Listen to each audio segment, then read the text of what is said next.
ایک طرف تو غزہ میں جنگ بندی کا اعلان کیا جا رہا ہے تو ساتھ ہی اسرائیل کی جانب سے اب بھی فاسفورس بموں کی گولہ باری کی اطلاعات سامنے آ رہی ہیں۔ انسانی ہمدردی کے تحت اسرائیل اور حماس کے درمیان 4 دنوں کی جنگ بندی جمعے کو مقامی وقت کے مطابق 7 بجے شروع ہوئی۔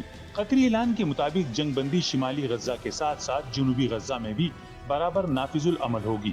اس دوران غزہ کے لیے امدادی سامان کی فراہمی کا سلسلہ بھی شروع ہو جائے گا۔ اعلان کے مطابق حماس کی جانب سے یرغمالیوں کی رہائی جلد متوقع ہے، جبکہ دوسری جانب اسرائیلی جیلوں سے بھی فلسطینی قیدیوں کی رہائی معاہدے کا حصہ ہے۔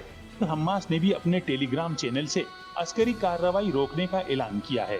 قطری وزارت خارجہ کے مطابق 4 دنوں میں مجموعی طور پر 50 یرغمالیوں کی رہائی عمل میں لائی جائے گی، جبکہ دیگر کے بارے میں معلومات کے بعد بڑی تعداد میں یرغمالیوں کی رہائی ممکن بنائی جائے گی اور یوں جنگ بندی میں توسیع ہو سکے گی۔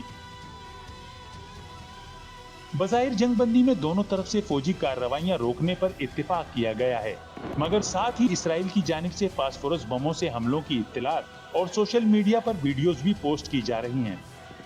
جنگ بندی کے موقع پر اسرائیلی وزیر اور جنگی کونسل کے رکن گیڈون سائر کا بیان کھسیانی بلی کے کھمبا نوچنے کے مترادف ہے۔ غزہ میں جہاں اسرائیل کو اخلاقی شکست کے سبب پوری دنیا میں طعن و تشنیع کا سامنا ہے اور ان کی معیشت پر بھی کاری ضرب لگی ہے، تو وہیں وہ معرکہ میدان میں بھی بری طرح ناکامی سے دوچار ہوا ہے کہ جنہیں وہ چند سو کا لشکر قرار دے رہا تھا، اس کے آگے اپنے تمام ہی بہترین سامان حرب کے باوجود اب تک اس لشکر کو مزاحمت سے نہ روک سکا، بلکہ معاہدے کے لیے گھٹنے ٹیکنے پر مجبور ہو چکا ہے، جبکہ ان کے مقابلے پر دوسری جانب حماس آج بھی ثابت قدم ہے۔ لیکن عیاری اور مکاری کا پیکر اسرائیل اس سے قبل بھی کئی معاہدوں سے پھر چکا ہے۔ اگر ماضی قریب میں طے پانے والے اسی طرح کے معاہدوں پر نظر ڈالیں تو وہ بھی اسرائیل کی جانب سے خلاف ورزیوں اور ہٹ درمیوں کے باعث ناکامی سے دوچار ہوئے۔ 2008 میں مصر کی ثالثی میں غزہ کی پٹی پر اسرائیلی حملے کے بعد 6 ماہ کے لیے جنگ بندی ہوئی، جو 19 جولائی کو نافذ ہوئی۔ اس میں باہمی جنگ بندی اور غزہ پر فوجی اور اقتصادی محاصرے میں نرمی اور سرحدی گزرگاہوں کو کھولنا شامل تھا۔ تاہم یہ جنگ بندی اگلے ہی ماہ اسرائیل کی جانب سے ساحلی پٹی پر بڑے پیمانے پر حملے کی صورت میں ناکامی سے دوچار ہوئی۔ 2012 میں غزہ پر 8 دن کی شدید اسرائیلی بمباری کے بعد امریکہ اور مصر کی ثالثی میں معاہدہ طے پایا، جس میں غزہ میں ہتھیاروں کی اسمگلنگ روکنے کے علاوہ طویل عرصے تک جنگ بندی بھی شامل تھی۔ اس معاہدے میں انسانی امداد پہنچانے اور کراسنگ کھولنے پر اتفاق کیا گیا۔ جنگ بندی اس وقت ناکام ہوئی جب اسرائیل نے ثالث مصر پر حماس کا ساتھ دینے کا الزام لگایا۔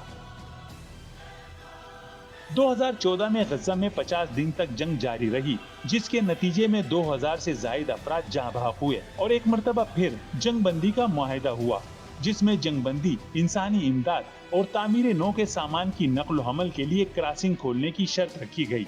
تاہم غزہ کی پٹی پر لڑائی جاری رہنے کے سبب یہ جنگ بندی معاہدہ بھی ناکام ہوا۔